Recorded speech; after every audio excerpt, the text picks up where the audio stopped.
સાંભળ ને માં મેલડી, જો માં તારે લેવું જ હોય ને તો એક ગાય અમારું બધું સુખ લઈ લે, પણ આમ ધીમે ધીમે દુઃખ ન દે માં, નથી સહન થતું. તું ગમે એટલું દુઃખ આપીને પણ તારી ભક્તિ નહીં મેકું માં, હું તારાથી દૂર નહીં રહું.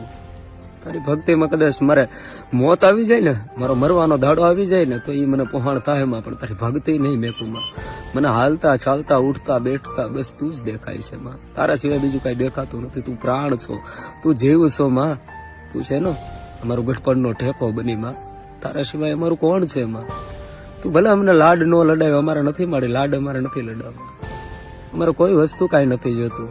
બસ માં ખાલી ખમા કહી દઈ ને માં, એક વાર માથે ખાલી હાથ ફેરવી દઈ ને માં, તો એ બધું અમને મળી જાય. હૃદયના ભાવથી માડી તારો હાકલો સાંભળવા માટે છે ને માં, આ રુદિયો કાયમિકના માટે રાહ જોવે છે કે ક્યારે અમારી ભગવતી અમને હાકલો દે. પણ મળી એ અમારા નસીબમાં નથી. જોજે એટલે ક્યાં